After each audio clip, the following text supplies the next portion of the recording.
This is Joe Galloway conducting an oral history interview with Mrs. Suzonne Murrell on January 31st, 2020 at 8:30 a.m. We're located at the Community Center at Espanola Park in Bunnell, Florida. Ms. Murrell was the wife of Specialist 4 James Brannon Meek, an Army infantryman who was killed in action in Binh Duong Province, South Vietnam on November 28, 1968. Ms. Murrell, before we begin, could you please state and spell your first and last names for the transcriber? Suzonne. Last name is Murrell, Murrell. Thank you. Let's start with getting a little biographic information about you. When and where were you born? I was born in Daytona Beach, Florida, at December 12, 1947. 47. And you grew up in Daytona? I did. So Yes. that's your hometown. Yes. How did you meet your husband? Well, I met him at Forest Lake Academy when I was a sophomore in high school, which is right outside of Orlando, Florida. So that's where we met. And when were you married?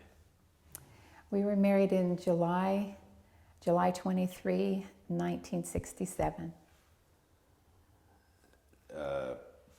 Did you have any children with him? No, we didn't. No. When and where was your husband born? He was born in Miami, Florida, on June 30, 1947. So you guys were born the same year? Yes. Yeah. What was your husband's sense of the Vietnam War before he entered the military? Did he know much about it? Well, it was interesting because having been raised as Seventh-day Adventist, we were very much aware of the fact that our government was very important to us. They were very Christ-centered. We did not believe in carrying arms, so he was a conscientious objector. Was the idea of not bearing weapons in wartime a central tenet of the Seventh-day Adventists? It seemed to be, yes. Okay. As children, we belonged to a group called Pathfinders, where we had uniforms and like Boy Scouts and Girl Scouts. We learned a lot of discipline, a lot of marching.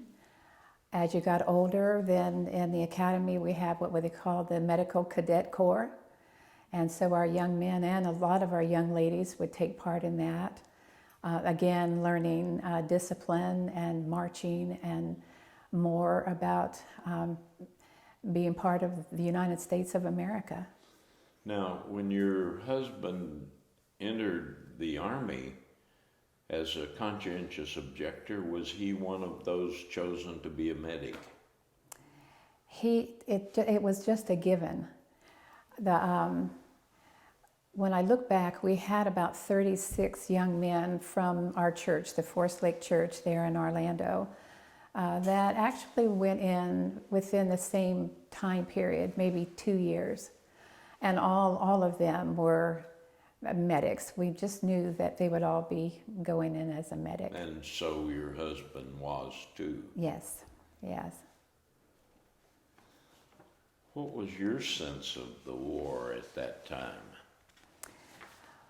Well, we were graduating in 1965 from the academy, somewhat isolated because we didn't have televisions or radios or whatever. We knew there was a war that was brewing. Very naive at that age. We also, because of our faith, always knew that our guardian angel would be there and would always take care of us. So I guess I would say that I knew very little about the war, to be honest. I came from a family, though, here in Daytona, that my grandfather served in World War I. My two uncles and my father served in World War II. As medics also? No, they weren't. They were not. And then I had an uncle that was in the Korean War. And then even the younger ones, my own brother and cousins, then served later. So for us, even though we never thought about it or talked about it, it was just a part of what you did. But they all came home. And so I never doubted that my husband would not come home. No. Your husband was drafted? He was drafted. He was drafted. Yes. And he did his training at Fort Sam Houston with the other medics? Yes, he did. He was at Fort Sam. I only visited him there. But you did have contact with him while he was doing that basic training? Some. Some. Very little. As I recall, it was, there's a payphone outside, and if you stand in line for a couple hours, you'll get your turn. You'll get a turn. Yes. A brief turn. Yes, yes. But when did he go to Vietnam? Well, after he left Fort Sam, he went to Fort Stewart, Georgia. That's where he finished his training there. It was mostly a helicopter training base at the time. It was nice for me because he was only like 320 miles from home. And because he was a conscientious objector and the medic, his commanding officer really did not want him on the base on the Sabbath, which is Saturday.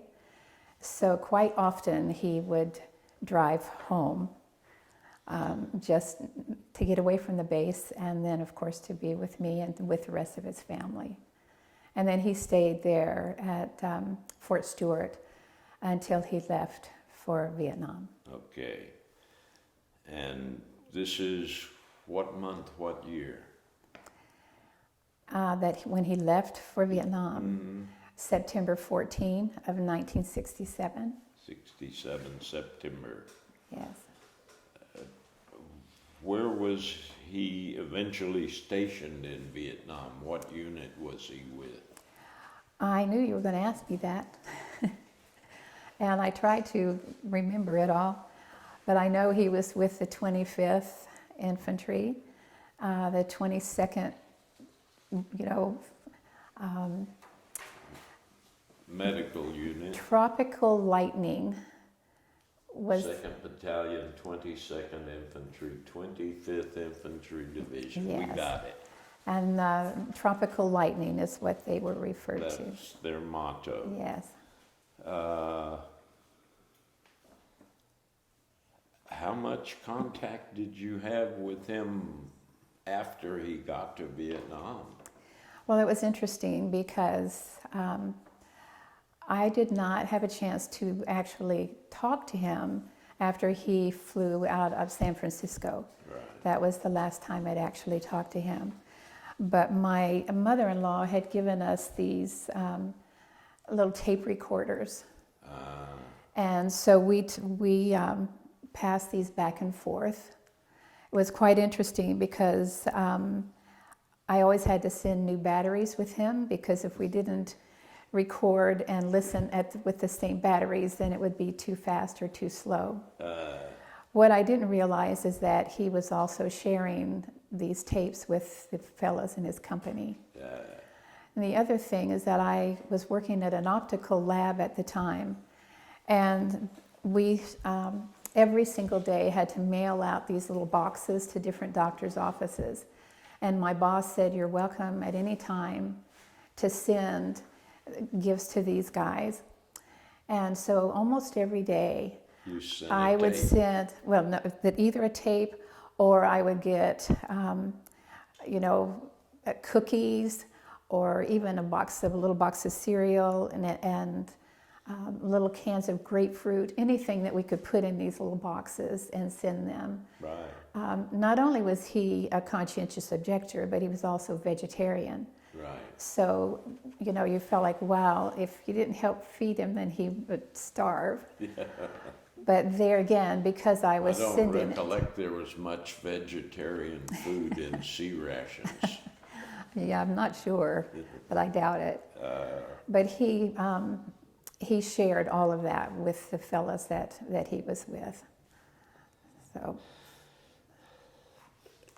How much did he tell you about what he was experiencing, what he was doing, the challenges he was facing?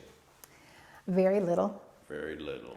What I would hear most would be what would come through on these tapes. And then he would make light of it. Oh, Charlie's really getting with it tonight, or something to that effect. Most of the time, he was very careful not to discuss what was happening. I asked him at times, had he made a friend? And he said, no, I didn't really want to make a friend because it hurt too much to lose them. Yeah. What I didn't realize is that he truly had made some very good friends while he was there. Can you describe the day that you were notified your husband had been lost in action? Yes.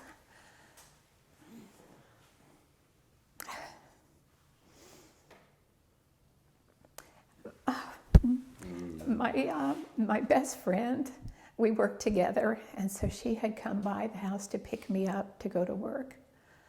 And I was still in my bedroom. I was living with Jimmy's family. And when I looked out the back window of the house, I saw my father-in-law run to the backyard with our pastor, because our pastor was there, and then one of the fellows from the military was there. So naturally, when I came out and I went to the front door, a young man was standing there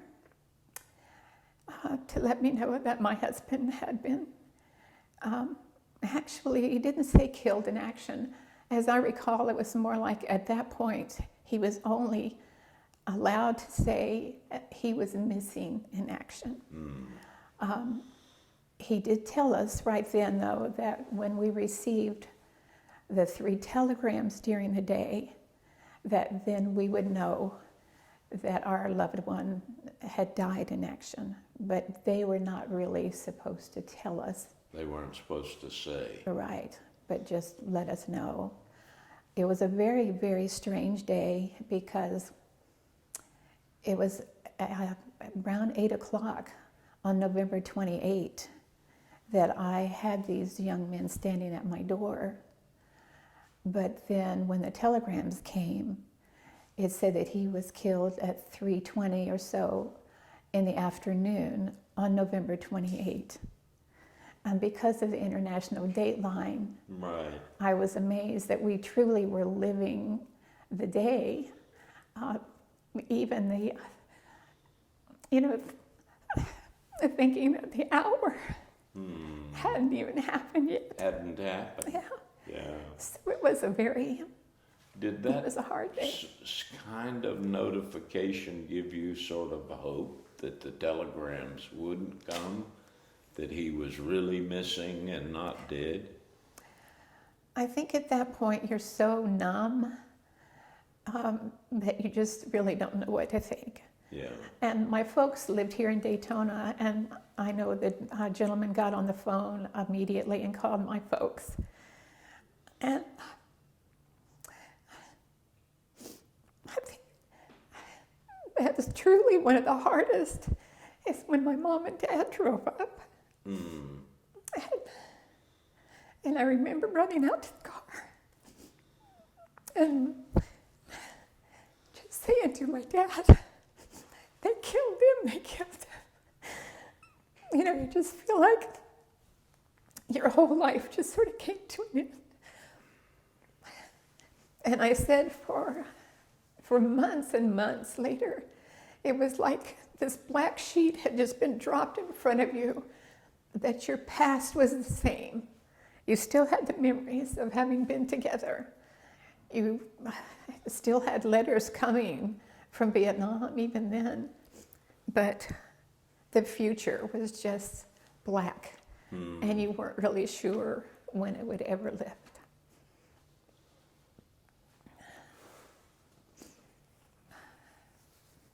How much were they able to tell you about what really happened to your husband?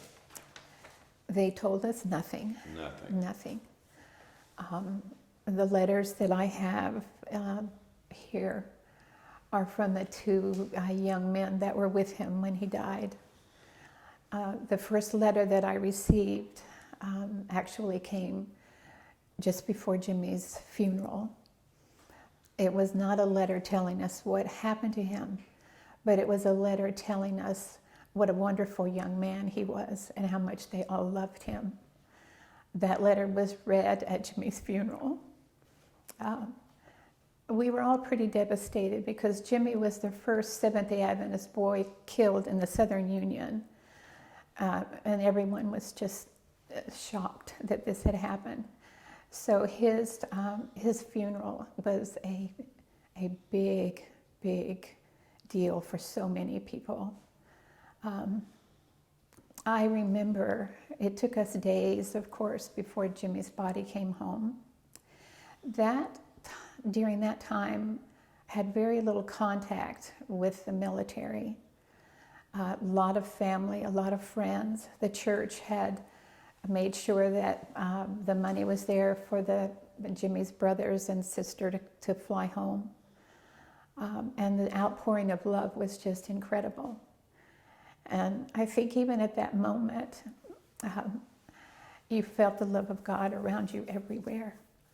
And I was so thankful for having been raised as a good Christian and knowing that the love of God is always with you, even through these really, really hard times. Were there other organizations that supported you and your family besides your church? Not at that time, no. Not at that time. Just family and just church. Dear, dear friends. Having gone to Forest Lake Academy, you live in the dorm for years with the same kids. And they were all very, very supportive. We lost a lot that day when we lost him. Now, I will tell you, when Jimmy's body came from Dover, Delaware, he was assigned a fellow, his name was Sergeant Noonan, and I'll never forget him because I waited until Jimmy's remains and all was at the funeral home. And thankfully, even there, the folks who ran the funeral home, they knew me very, very personally. And we were just all so shocked. But when it was time, then I went to the funeral home with my in-laws. And this young man, he met me at the door. He clicked his heels and he saluted. And he says, "Mrs. Meek, I am here for you as long as you need me." And he really, really meant that. And by that time, because we had waited so many days, when you went into where Jimmy's casket was, the room was just full of flowers. I mean, just from wall to wall flowers from people who had sent all of these flowers. And I'll never forget the feeling that the flowers are what carried me through. Just knowing, wow, just one right after another. And this sergeant stood by my side for 2 days. And I would ask him question after question and the same questions over and over again, and just couldn't really comprehend, but he didn't mind answering. I was very grateful that Jimmy's casket was open. I could tell that he never suffered because you could tell right here a bullet had hit him here and in several places. But so that was very, very comforting to know that he had never suffered. And then in the evening, when it was time for me to leave, I would always be the last one. Sergeant Noonan would escort me to the door, the double doors, and I would stand there. But he would go back to the casket and close the top. And then he would click his heels and salute for 1 full minute. And then he would back out of the room. He would never turn his back. And he closed the doors. And then no one was able to open the doors until I got there the next morning. How long did it take from when he was killed to when his remains came back to you? Yeah. From the time he was killed until the funeral was 5 days. 5 days? 5 days. That's yeah. pretty good. It was, yes. It was 3 days. I mean, we actually had 2 full days at the funeral home before the funeral service. So.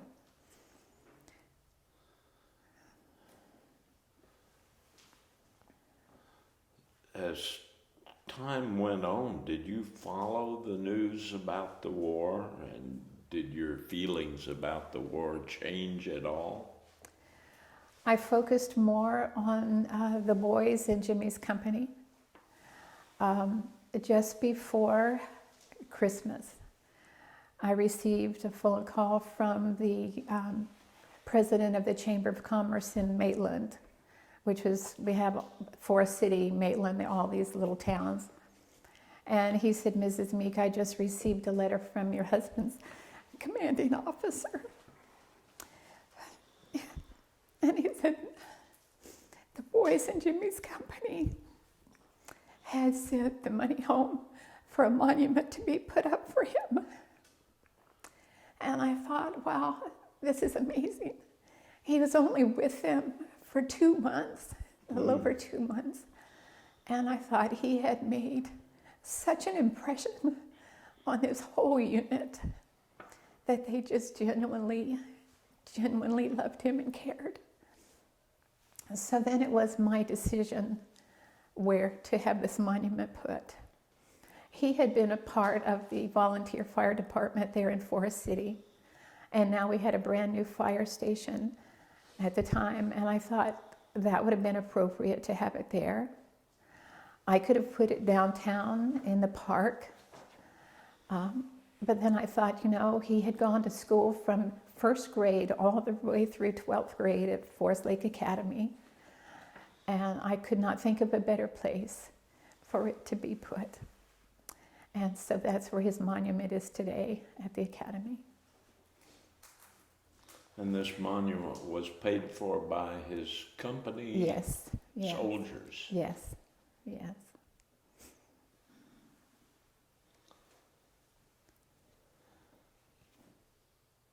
Did you follow the political and social events of the anti-war movement, and what were your thoughts about that? I didn't follow it a whole lot. I was almost grateful that back then we only had like 30 minutes of news in the evening, not 24 hours a day. I was aware that there were hundreds of young men being killed every day. I really did not pay a lot of attention to the politics. I just felt like I just couldn't. I had to stay focused on the fact that my husband was asked to do a duty for his country, and he faithfully went and served his country. And all I could do was pray that that would not be in vain, that these sacrifices would not be in vain, that they were doing their best to fight for our freedom in this country so that we could live and enjoy this life that we had here. And grateful that was on foreign soil and not here in the United States.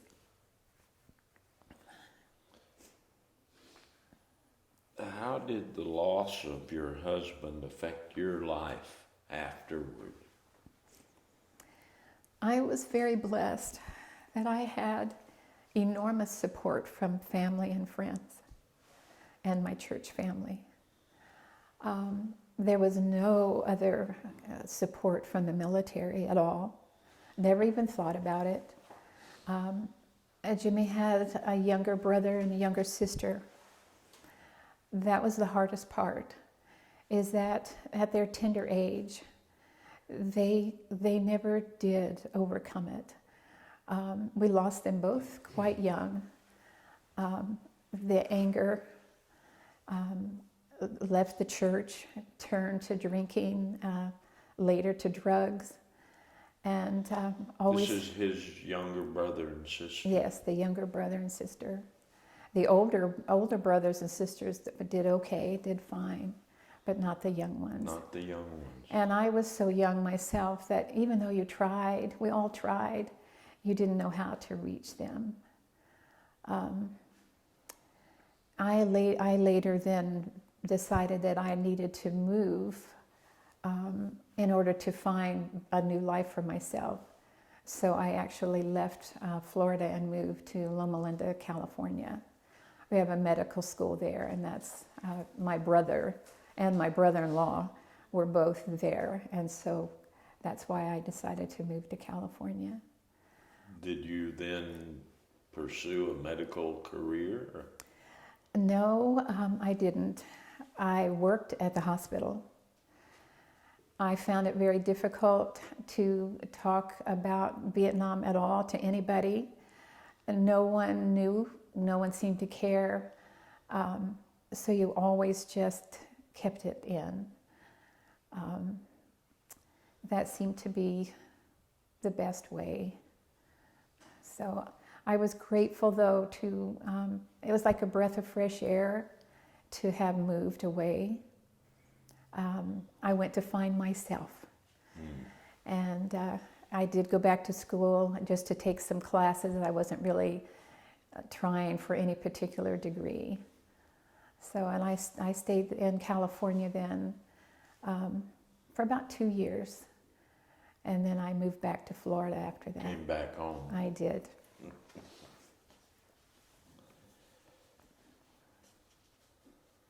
Has your personal loss affected the way you feel about soldiers coming home from the wars today? I feel like I am frustrated that I feel like we don't hear enough about these young men.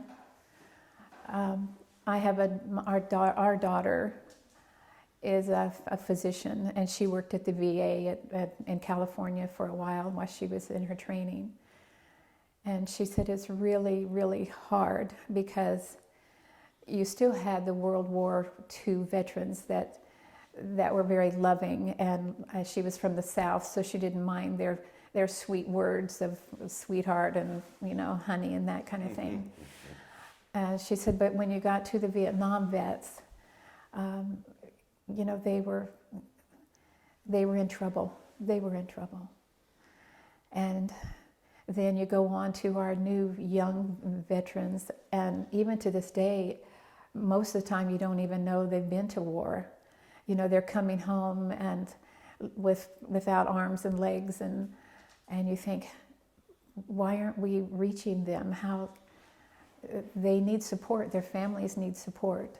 And if they come home whole, they get sent back in 6 months for another combat tour. Right. Over and over and over. Must be awful on the families. Yeah, so you do wish that you knew a better way to get in touch with them. I'm very grateful that this past year, my friend David Rose introduced me to the tribute truck that he has.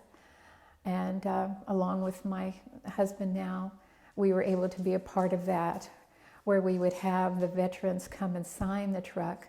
And David was outstanding at giving them the medal that they deserved and the thank you. And it was amazing how they would stand at attention. And when he would reach out and take their hand and welcome them home, that's when we would all just fall apart. And how they were so grateful that somebody finally said thank you and welcome home. So I think this past year has been very healing for me, because I have had a unbelievable support system through my husband, Tom. He has had to live with the Vietnam War his whole married life, even though he, thank the Lord, never had to go to war. So I am very grateful for his undying support. You've been very involved with the Gold Star Wives of America. Could you tell us about that organization and why you became involved? Well, to be honest, I had heard about the Gold Star Wives, but when I was very young, I was not involved at all.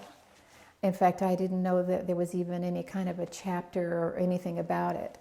So it was a journey that you did on your own, really. People even now, your close friends, I think they're hesitant to listen or to talk about anything to do with the war. And in my case, I know it's because they want to protect Tom because he has been so outstanding. They don't want my first husband to overshadow my second husband, and I am very grateful for that. But again, with these young men, none of us are all that young anymore, being here to support me today has just been an enormous help. And I think that as veterans and as Gold Stars, I am pleased, very pleased, that for the first time that the military is starting to recognize Gold Star families, not just Gold Star wives and Gold Star mothers, because you realize that the family, everybody suffers. Everybody suffers. And when I've had a chance to talk to young people, it's amazing how you can bring them right in to the fact that even though they might not have ever known anyone that went to war, that they too, how they are affected by the war. My daughters are very much aware that they are here today because of a young man gave his life, and because I had the opportunity then to remarry and have a whole nother family. But I want them to take that very seriously, and my grandchildren too. We have to pass this down so that these folks, everybody knows that war is never ending and it affects all of us, everyone. You ask about the Gold Star. I have a dear friend, her name is Genevieve. She was extremely active in the Gold Star all the way to Washington, D.C. I didn't get to know her until I came back to Florida, even though her son, his name is on my husband's monument at the Academy. We lost 3 of the boys in the class of 1965 to the Vietnam War. And so I invited the other families to add a plaque to Jimmy's monument. And that's how I have then been in touch. Her name is Mrs. Mackey, and she has been extremely involved in trying to keep the Gold Star Wives and that program going. Now she's way up in age now, but I am very grateful for what she was able to do. How do you think the Vietnam War is remembered in our society today? The word that I hear most, I think, is anger. It's obvious that everyone has recognized how mistreated our young men were when they came home. Again, that's what the tribute truck has been very helpful to try to heal a little bit of those wounds that these men have carried for all these years. I think that's the only word that I can really say, because I can't really, I'm not real sure why we fought this war. I had another interesting experience that my niece, her name is Sunshine, she married a young man from Vietnam, But he was part of the boat people that had to flee from Vietnam and ended up at Loma Linda, California when he was in the 5th grade. And that's when she met him. And so then when I met, his name was Kwok. It was really interesting then to know that here we are, I am coming from one side of this war, and he is coming from the other. He just recently died of a brain tumor at the very young age of early 40s. So it's devastating. But again, it made us all realize that war affects everybody, everybody. Are there lessons you took from your experience that you would like to pass along to future generations of Americans? I worry that we are not teaching patriotism in our youth. I worry that if they were asked to go to war, I'm not sure they would. And I think that's what we need to push home the most now is it would be a different kind of war, and we know that. But we will always need our military. They're needed all over the world for everything. So you want to make them to feel proud. Be proud to be an American. Be proud to raise the flag. I said it was interesting because when 9/11 happened, was truthfully one of the most exciting days I had seen in years. And the reason for it was because everybody picked up a flag and everybody expressed their desire to be part of this United States of America. And I thought, wow, it took 9/11 for them to really get it, that people they're not happy with the way we live here in the United States, even though they were the most generous people on earth. And I think I just want so much for them, all our young people, to be proud to be an American. Would you like to share with us some of the things you have on the table there? Yeah. You need to pick them up so we can get them on the camera. Okay. Let's see. I brought I'm not sure these will be shown because of the plastic. But there is a picture, one of the best pictures I have of Jimmy. That was our senior year. He wasn't too excited about wearing his uniform too often. I have one on the front cover. I just put it here today. It's blown up from a small one, and so it's kind of blurry. But yeah, this is just pictures of the few that I had from Vietnam. And then letters and things that I thought would be of interest that I will share. What I have here, this is Jimmy's Bible. I was very blessed that they did send it back. So often, very little comes home, but his Bible came home, and I was very grateful. I have kept it in the box all these years, so it hasn't been used too much. But that was his personal Bible. And then one of the other things that did come back that I wasn't familiar with, but I know these fellows are, and because this is what he would carry as a medic, the medication that he had with him all the time. And I was almost surprised that they allowed it to come home because they were pretty stingy with what came back. So, and of course then these little tapes that I haven't opened them actually in years, so I'm not even sure. Not even sure you can. Yeah, this one is, I might could get this one open, yeah. But they're getting pretty old, but there's a lot of reel to reel. Yes, the little reel to reel. And I was so grateful that was a gift from his mom, and we really did enjoy that because it was the only way that we really could communicate. So you might want to get those transferred to DVDs before they fall apart. I should, yes. Yeah. The other, there is one other picture that I have that was actually in the Orlando Sentinel. Let's see if I can find it. And it's this one here. And that's a picture that they took of me the morning of Jimmy's funeral when they handed me his flag. And being from that day on, knowing that I truly would be a hero's widow.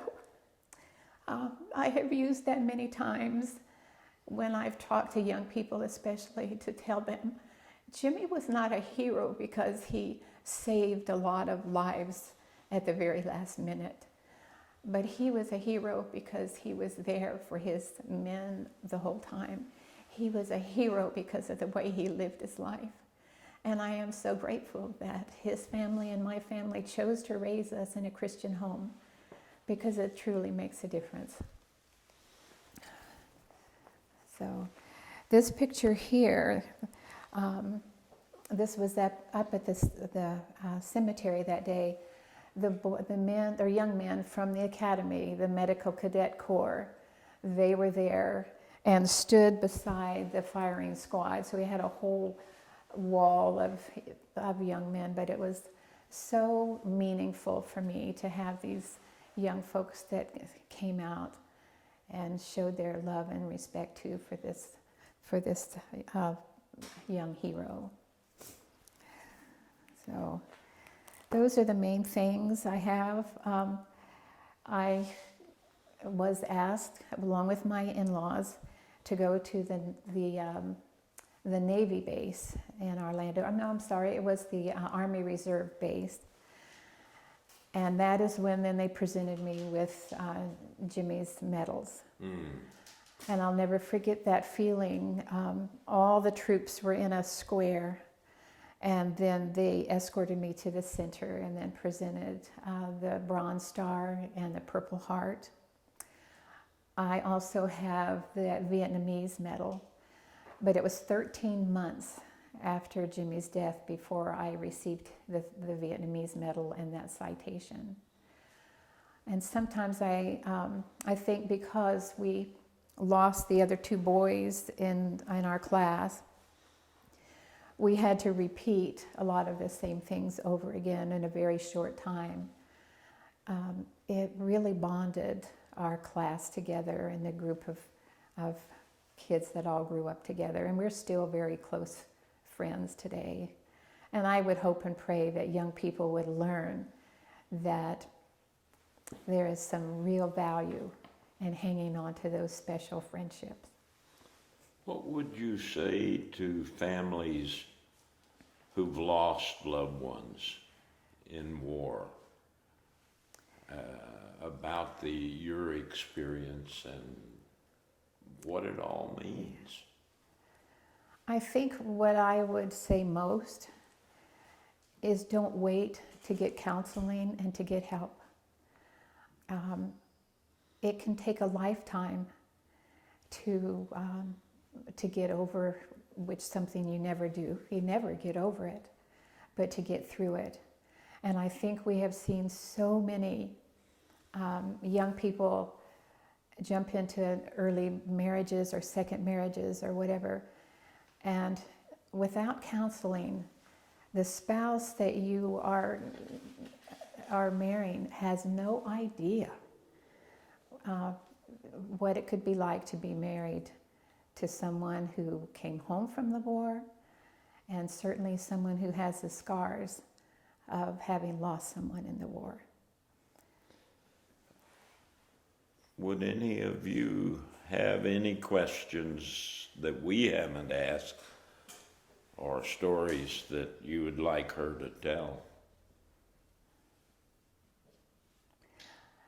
I'm sorry, David. As the owner and operator of the Vietnam War Veteran Tribute Truck, I would like to express my appreciation to Sue and her husband Tom for being part of our team. It's Sue for being so supportive to Blue Star spouses and to Gold Star families who we discovered on display discovered one. We called Sue over. She went into action, and her warm heart, the way she expresses herself, was so beneficial to our program and to the Gold Star families that we discovered on the sidewalk. Thank you, Sue. And Tom, thank you very much. You're amazing. Thank you, David. There is one thing that I'd like to say. Tom and I have 2 daughters, and they both went to Forest Lake Academy as well. Our oldest daughter was the president of her senior class, and I was mother hen to 125 seniors. It was such a blessing. But because of that, the class decided that they would refurbish Jimmy's monument. And so at their graduation weekend, they rededicated the monument back to me at their graduation. And Monica wrote the most beautiful letter, not only to me that day, but also to her dad. Because like she said, he's the one that's had to stand by my side all these years. And yet he's done it with such grace and such love for me. And I can't tell you how much I appreciate this. He's not very young anymore, but he sure is very, very precious. How often do you visit the Vietnam Veterans Memorial in D.C.? Yeah. The first time we had been in New York feeding the homeless with the Salvation Army. We've always been very involved in missions, worldwide missions, and our children were with us. But we had to drive home, so we drove to Washington, D.C., and it was like 3 o'clock in the morning. No one was there. And so the family, and we had some extended family with us. That was my first time to go to the wall. And it was such a special opportunity to be there just with them. Yeah. And no one else. The only other time we had a chance to go back one time since then. And I know I can't say I enjoyed it. I was grateful for having the opportunity. The first time will certainly be the most meaningful. And I really appreciate the wall, the roaming wall. I think that has been a wonderful, wonderful thing to do. We've had an opportunity, like with the truck, it came to our little town of Apopka, and to see all your family and friends and strangers that will come up, and it's easy then to say, I know 2 or 3 for sure, people on this wall, 4 really, would you like for me to show you? And they were, and especially children, just the children, they were just so grateful.